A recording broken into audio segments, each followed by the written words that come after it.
Hello and welcome to episode 11 of the Midweek F1 podcast. We've got everything you need to keep up to date with Formula One this season.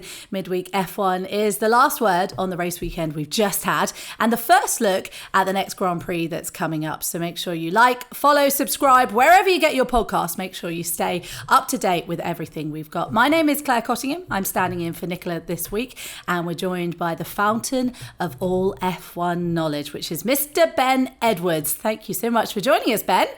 Thanks, Claire. Great to be with you. And what a compelling Canadian Grand Prix. It leaves all sorts of championship fallout. So first, we need to talk about what happened in Montreal.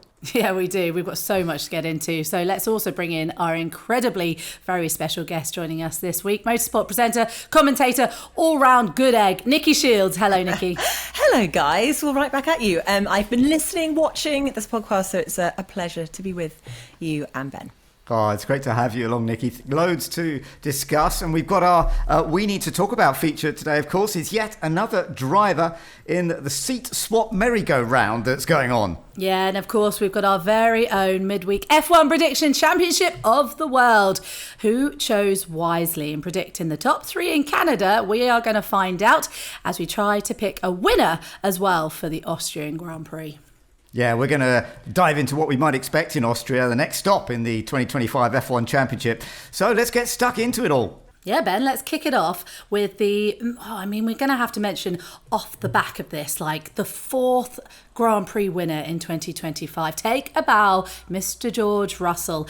He has converted Mr. Saturday now into Mr. Weekend, it has to be said, because he has massively impressed in Canada. Early pressure as well from Max Verstappen at the start, but it was basically from there his to lose. Meanwhile, despite it being less of an action-packed race, Kimmy Antonelli had an amazing performance for Mercedes. We're going to talk about that, but Ben, the talk of the town is McLaren. Lando Norris, right, went for a gap. Of course, going for a gap is what you want to do, but you don't want to go for a gap when there's not a gap and you smash into your teammate, do you? Absolutely not. And it was bizarre. And like Nicki, I do some F1 Academy commentating and they're juniors, they're rookies in racing. And fair enough, there were a few errors like that in F1 Academy over the weekend in Montreal. But to see it in Formula One with Lando Norris doing it on his teammate, I was like, wow, how did that happen? But I mean, the whole race, you know, George Russell and Antonelli, Mercedes in great form. That was fabulous to see. There were some other great performances as well. I mean, it was a bit surprising that Piastri ended up finishing down in fourth place. That was, you know, a little bit of a surprise to the whole thing. But further down the order, Ferrari not having a great day. Nice to see Fernando Alonso getting in the points again. That was encouraging. Nico Hulkenberg, as you mentioned. Esteban Ocon, he was good as well. He started down in 14th place, got some points again for the Haas team. So I think that was good news. And I did feel for Williams because at one stage that weekend, they looked really, really strong. And then part of qualifying went wrong for Carlos Sainz. He was so frustrated. Yeah, he got in 10th place. Alex Albon was out, though. That was a real write-off weekend for Williams. But yeah, so much going on one way or the other. So much to get into, don't we, Ben? Like I mentioned, do follow and subscribe. We're also on YouTube if you want to see our faces. So do make sure you press that little like, subscribe button and you get little notifications and all sorts of clever things to know where we are. Right, producer Jim is on the line. As always, every single week we have you there ready to bring us all the big stories that's been happening over the Formula One weekend. Jim, how are you doing? What you picked out? Hello, right, let's start. What a performance by George Russell. Pole position, fastest lap and winner. Flash in the pan, or do we think we have a fourth contender for the Drivers' Championship? Discuss. Well, I think that's an interesting one. I think Mercedes had such a good car around Montreal, but it's not always great. You know, if it had been a bit hotter there, that could have made a bit of difference. But it just works around that track. It did last year as well. Remember that George Russell and Max Verstappen did exactly the same lap time last year. This time, George got poles, made a great start, perfectly run all weekend. I was so impressed by what he did.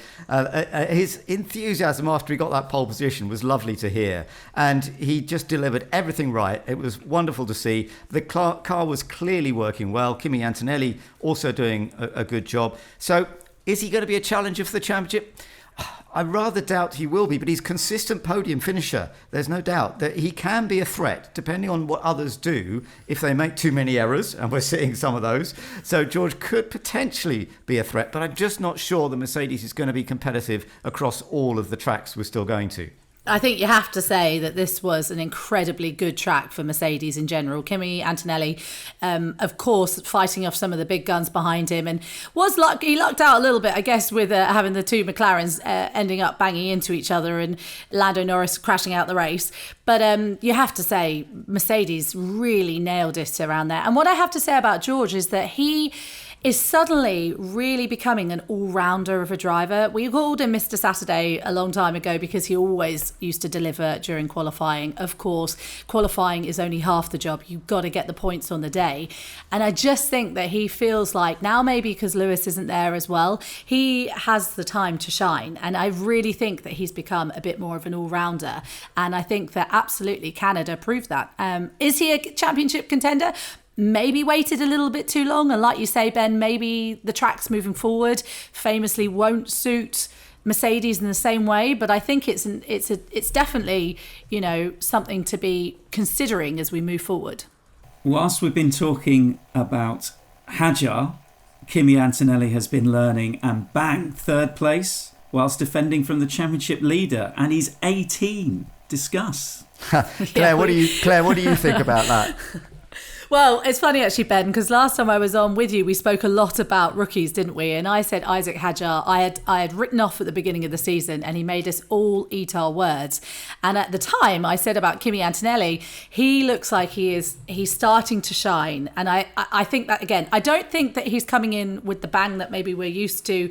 And he's going to win a championship by 2 years' time. I don't think we're there yet, but I think this has been a really impressive performance. He is only 18 years old, but age sort of comes out of it when you think about the likes of Max Verstappen, who was, coming in as one of the youngest drivers in history to come in and win races.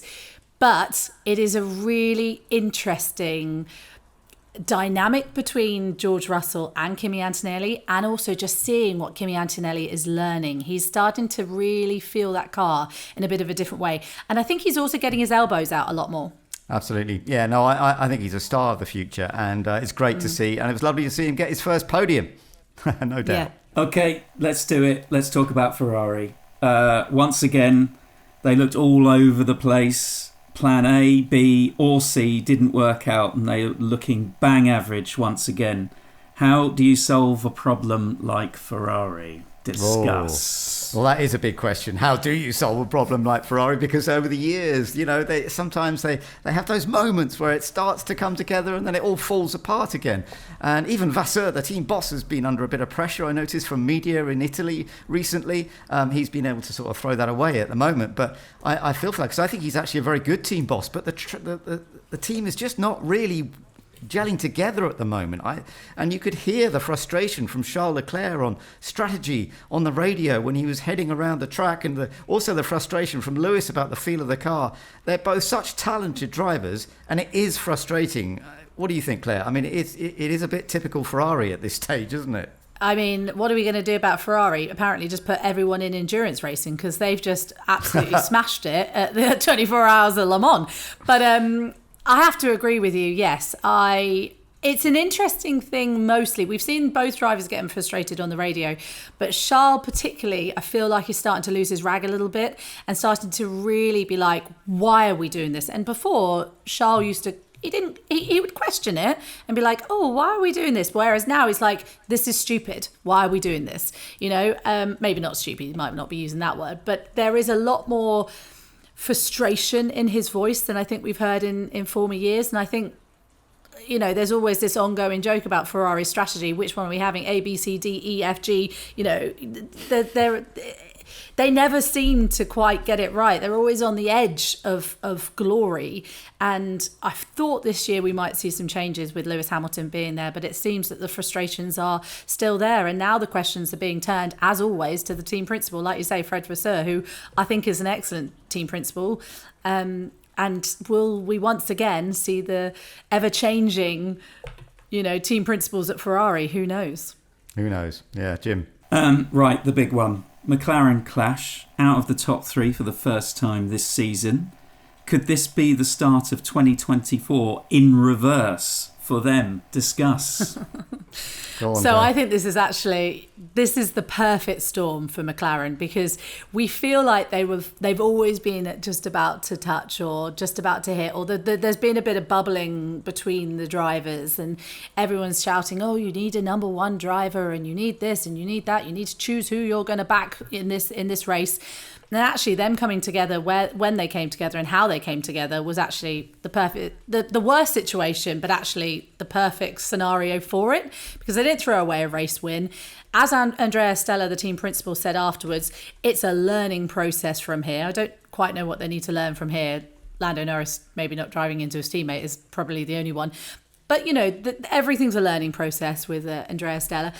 But I do think it's a bit of a perfect storm for them, really. And I think the main thing here, Ben, is, are we going to start talking about team orders? Are they going to come back for McLaren? Is this going to have to be something that is discussed? Well, that's always a question, of course. But yes, we are moving through the series a little bit more now, but we're still not quite halfway there through the championship. So, and they do love the fact that they're racing against each other, and they've got this big lead in the Constructors' Championship, of course. But they did lose some vital points in the Constructors' Championship, even though they have a huge lead. And Lando, the way he admitted straight away on radio, that was my fault. I mean, fair enough. And it was his fault. It was an error. He just went for a piece of position that just was not possible, and Piastri had not moved anymore. It was just Lando, and it just feels, it was the same in qualifying. He's just making those odd mistakes at the moment when he's got such talent, such ability, such speed in an F1 car, but you just feel he's getting broken away a little bit from it. How do they get him to have that confidence back, and yes, they kind of got to let them racing, but you're right. We are getting to a stage in the season where they will have to start thinking about, do we tell one or the other to do something? I think they will allow them still to race going forwards at the moment, but they've got to be a bit wary, because in terms of the Drivers' Championship, they certainly want one of them to win the Drivers' Championship. And if it gets too confusing, then, of course, we could see a Verstappen or even a Russell, as we mentioned earlier, nipping through the middle if they are fighting each other too much. So we shall see what happens. But yeah, it was not ideal for McLaren this weekend. Ben, I think one of the main things that a lot of people are kind of saying here is that you've got to pick your first driver. And the thing is, when you look at history, the number one driver has been the best driver. And the problem McLaren have here is that both of them are equally excellent. And we've seen nobody... they're almost equal on wins, I think, at this point. And yes, Oscar Piastri has been stronger this season, but when are we going to see the shift where someone has to be put forward first? Does that become halfway through the season when Oscar's running? Yeah, go on. It's points. Whoever's up on points, they will make a decision at some point. You've got to be up there. So at the moment, that is Piastri. He's got more points than Lando Norris, and you just have to get on with it at that point.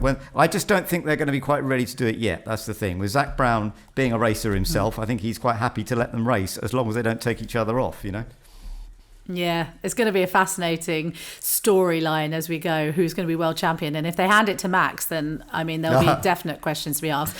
Jim, what else you got? Right, final one. Another honourable mention for Nico Hulkenberg. Another brilliant drive. Could he be the big winner from the flexi wing rule change? Discuss. Oh, I'd love to see him win a race. I've commentated on Hulkenberg since his early years. He did what was called A1 GP back then, and I used to commentate on that, and he was very successful in that, and then he went through all the ranks into Formula One. And for him to never be on the podium, it just feels all wrong to me, because he's such a talented driver, and he's doing a great job for Sauber. Bearing in mind that they are definitely, I think, as Audi, moving forward to next year. I think there's a lot of work going on to the new rules for next year. But I'm pleased to see what he can do, that they have made some improvement, because they were so far down at the start of the year. So, yeah, great to see Nico Hulkenberg scoring some points for the team. Oh, and one day I would just love to see him on the podium. Now, it's been a great weekend watching the Canadian Grand Prix in Montreal. And Nicki, it's great to have you with us this time as well. We've both worked on Formula E. You're lead presenter now for Formula E coverage. But what are your thoughts on that race in Montreal? Did you get a good chance to watch it? And what did you think of it? Oh, I did. I always, I think judge watching an F1 race is how many moments do I like stand up and shout at the TV. And there were quite a few of those. So I would actually rate it as quite a good race. You know, it was brilliant to see Mercedes back in there, mixing things up. A brilliant moment, you know, in qualifying for George Russell there, up on Max Verstappen by a tenth. Then to, you know, basically hold off Max for the whole race, not cave in under all of that pressure, and to bring home a win for the team. Then obviously you've got records being made with Kimmy and Antonelli there, like, you know, being the third youngest podium winner in F1 history, which I think basically is another massive credit to Toto Wolff being like, yeah, I can pick talent and I know how to breed them. You know, they're not necessarily like straight out of the blocks at the beginning. This is like all about nurture. This is all about giving them the kind of the right ingredients and the right start in F1 for them to then shine. And I also think, you might have mentioned it earlier, but, you know, his dominance that we saw, well, not his dominance, but the start of potential dominance from Kimmy Antonelli is like one of the strongest starts that we've seen since Lewis Hamilton back in 2007, which I thought was quite interesting. And then, of course, as I think Andrea Stella said, the team principal of McLaren, it was a when, not if, of the two McLaren drivers coming together. So it was a when moment, obviously, with Lando holding his hands up and said it was my fault. He didn't really have an option, did he? He had to hold his hand up and say it was my fault. You couldn't really argue it any other way. But this is a massive opportunity, I think, for Oscar Piastri to capitalise on it. It's going to shake Lando Norris. Lando's probably not going to be feeling quite so decisive in the moves that he's going to make on Piastri next time out in Austria. So, you know, where he's trying to show his dominance against his teammate, it's kind of backfired. And I think, you know, Piastri could potentially capitalise on that. So it was a good one, I thought. Had all the ingredients. Absolutely, yeah, I agree with you, and that's a really good insight as well into the how it all went. How are things going for you in terms of your motorsport background and what's coming up next? What is coming up next? Well, literally, I have a ginormous suitcase full of all the clothes that are from my last race that need to be unpacked, cleaned, and put back in, because on Wednesday, so day after tomorrow, I will be flying to Jakarta for Formula E. And Jakarta, then the week after, good one. Yeah, exactly. No, it should be a brilliant one. I haven't actually been for FE before. I missed one because I was heavily pregnant and decided to avoid it. and then the week after that, I will be in Austria for the F1. So a busy couple of weeks coming up. Excellent. Aren't you famously terrible at unpacking, Nikki? Yeah.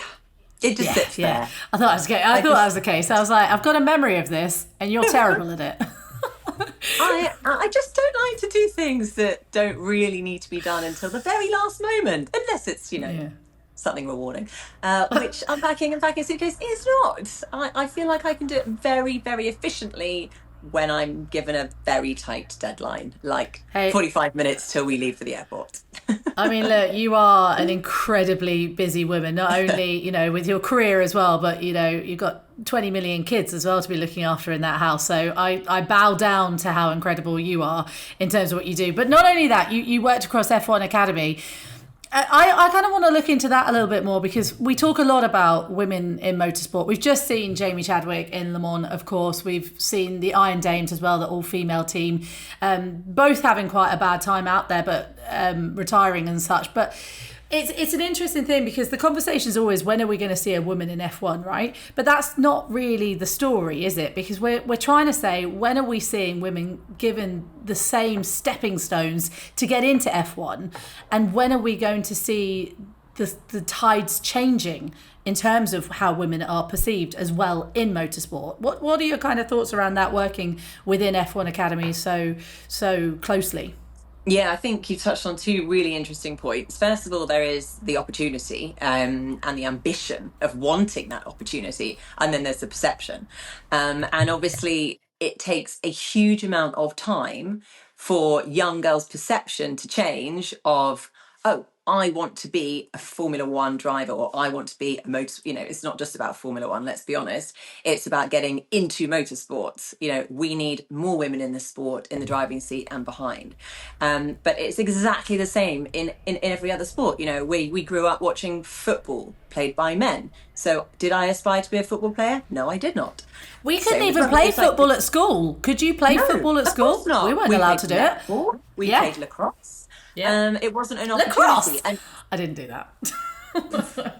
Bit of hockey, just give me a stick and whack someone. Sorry, no. Go for the shins. Well, I definitely. Yeah. What else? Yeah. Anyway, let's not get into that. What sports Nicki did at school and failed at. That's another podcast.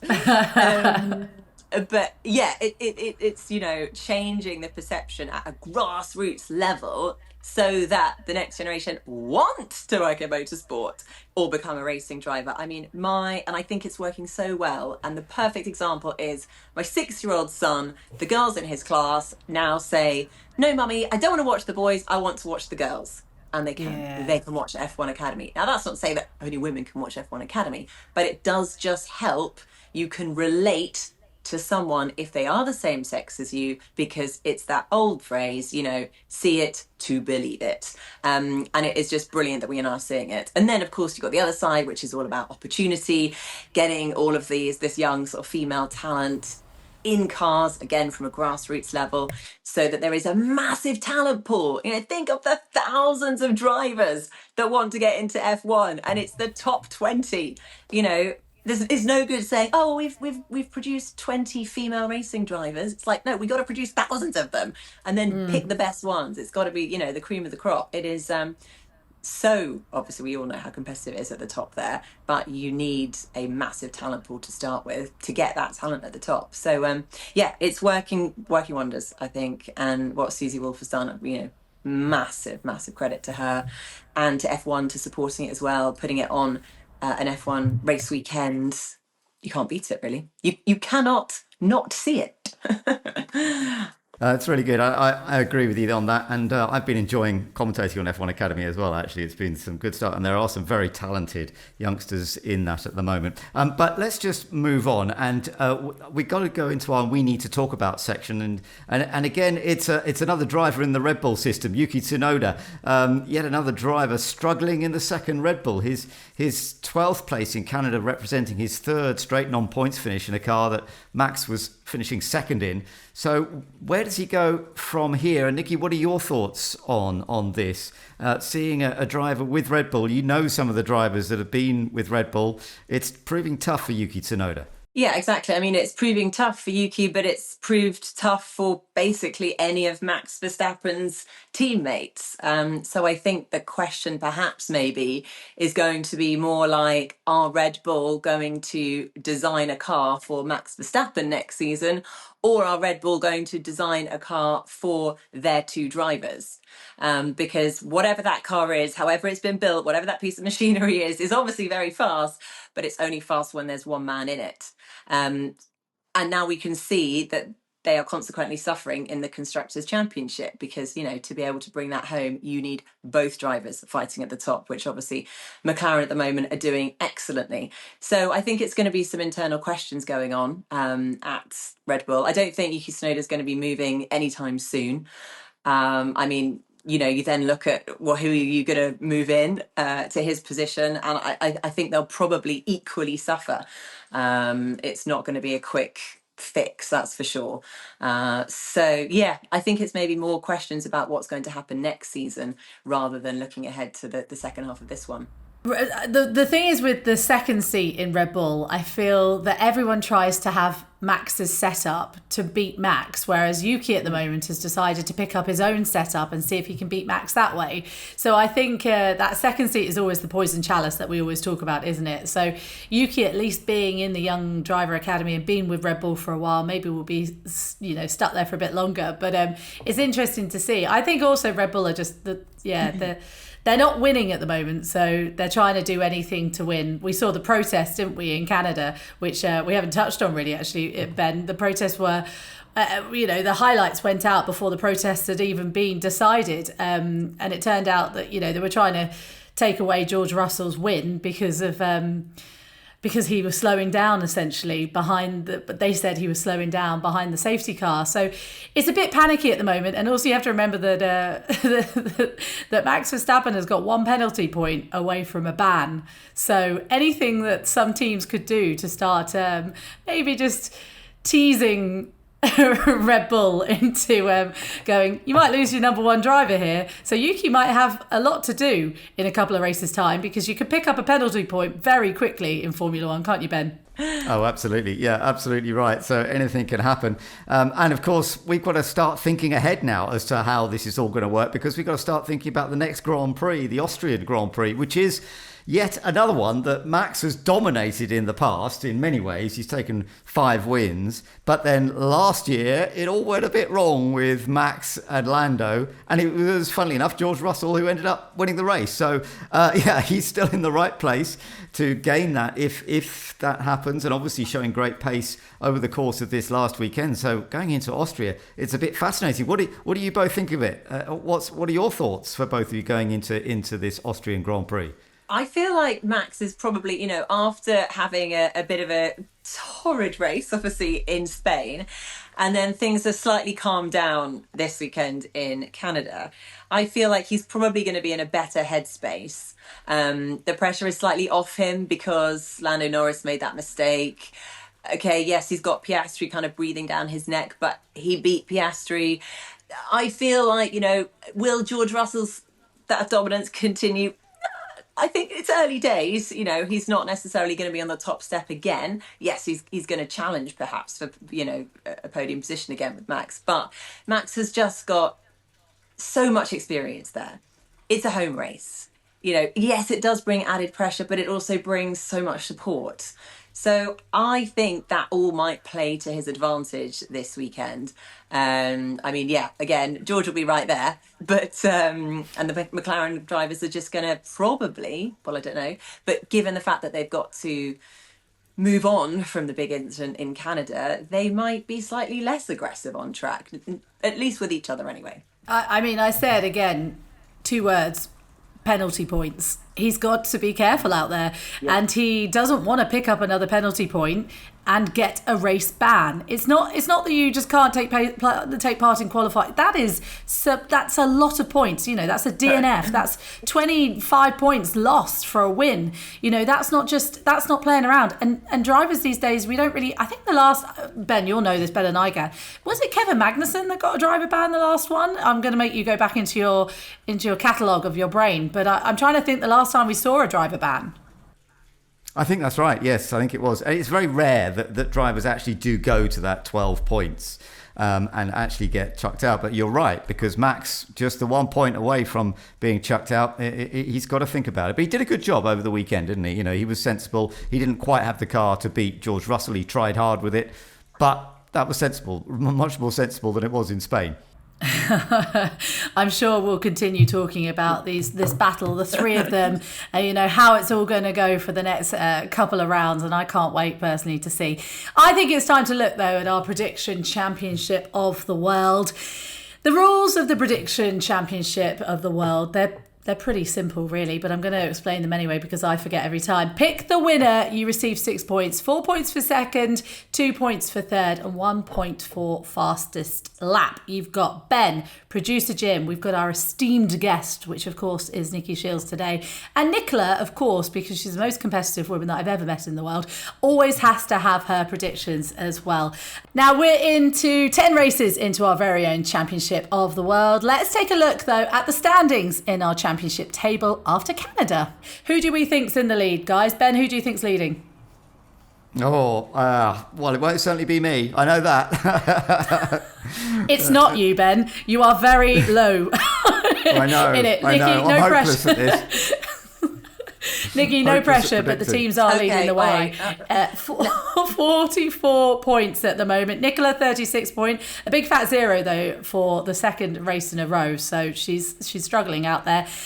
Producer Jim on 32. He got 4 points for Max's second place. And Ben, Ooh, 1 point just for calling George Russell's fastest lap. Wow, wow, wow. You are down in 31 points. So, yeah, no pressure at all, Nikki. I'm going to give Nicola's first. Nicola, everywhere. I'm going to give Nicola's first because she has said she's going to go for, well, she said P1. I'll go with fastest lap first, actually. She thinks fastest lap is Max. Are we shocked? We're going to go P3 George, and she's put in brackets because he'll be in smug mode after Canada. Oscar's P2, I think, and again, brackets, I think Lando's head is gone. That's her words, not mine. And P1, King Max is what she's written here. King Max. I mean, come on, Nicola. We're going to have a chat about this. Right, okay. Ben, I'm going to start with you, my darling. What are we picking? And pick wisely, because you're bottom of the table. I know, and I still will be. That's the way it goes. I always manage to predict wrong, but it's fun to try. Okay, I'm going to go for Piastri for the win this time. I'm going to go for Max in second, and I think I'll go for, just as a bit of a surprise, I'm going to go for Charles Leclerc third, and fastest lap, I will go for Lando Norris. It's probably completely wrong with all of those, but it's worth a try. Okay, no pressure, Miss Shields, but what are we saying? Where are you going? So, I knew you did this bit in the podcast, and I genuinely wrote these down. Okay? Well done, proud of you. I'm glad. Well done for doing your homework. In third place, George Russell. In second place, Oscar Piastri. And in first place, Max Verstappen. So clearly, the two Nicks are thinking and spending too much time together because we're thinking along the same page. And my flying lap is blank. So I feel like this is where I need to mix it up. I will say something different to Nicola. To the fastest lap, I am going to go with... tricky. Do you know what? Let's go with George. Okay. Yeah? You sure about that? Yeah. Sounds good. I'm sure about that. Around Austria? Yeah? Yeah, I mean, look, it's up to you. I feel like we've got to somehow, my predictions are quite predictable. So it's always good to just throw one in there a bit random. It's all in the name, Nikki. Predictions, predictable. It's all right. It's okay. I never do the predictions, so I'm always happy about this. I just sit on my smug little non-prediction life. Yeah, no, exactly. But that's what happens. I get paid more than you, and I get to... No, I don't. Right. That's all the predictions. So we've got everything. We've got everything that we need. Jim's written them all down, and we're going to work it all out. We need Jims. Oh, sorry, Jim. I didn't forget you. In a way, yeah. Okay, I'm going to go, again, I'm also going for Max Verstappen. Should have won last year, obviously. Has been dominant there in the past. I'm going to go George Russell second because I think Mercedes may be back because of the flexi wings things. I'm going Oscar Piastri third because he's being steady Eddie for the championship. And fastest lap, Norris, because some other calamity will probably happen. Okay, brilliant. Love that. Okay, do make sure you put all your predictions as well in the comments. We want to hear what you have to say. Who is going to be first, second, third in Austria, and who is going to get the fastest lap? Can you beat Nicki Shields and Ben Edwards as well as producer Jim? I never like doing predictions, so I won't. But make sure you get involved down in the comments section if you're watching on YouTube. And Nikki, it's been great to have you with us. But what we want is your fun story or facts that is always part of this podcast. What have you got for us? Well, I was listening because I promise you I do listen. And Vicky Butler-Henderson gave you a little fun fact about an owl. Indeed. So I thought I would stick to the same vein of a fun fact about another animal. Did you know that there are some species of turtle that breathe through their bum? Right, okay, that's very useful to know. Thank you. Is that something you've always known? Oh my goodness. I learnt it, although I am a biologist and zoologist, so, could have been something that I learned at university, but actually I learnt it listening to the Yoto radio, which is my kids' radio, and they give you fun facts every morning. And that really helps. I have been very doing suitable. I've been doing the 24 hours of Le Mans, and I feel like this whole podcast has been a wonderful fever dream. I think it's about right to finish it there, Nikki, to be honest. I'm going to wish you safe travels to Jakarta. So long talking about F1. We will blame my connectivity issues. Fingers crossed they work next weekend in Austria. Honestly, look, hey, if you want more chaos, do make sure you follow, subscribe, whether that's on YouTube or whether that's on wherever you get your podcasts. We are going to go and have a lie down in a dark room because this has been a chaotic one. Midweek F1 will be back soon, so make sure you join us then and stay up to date with everything that's going on in F1.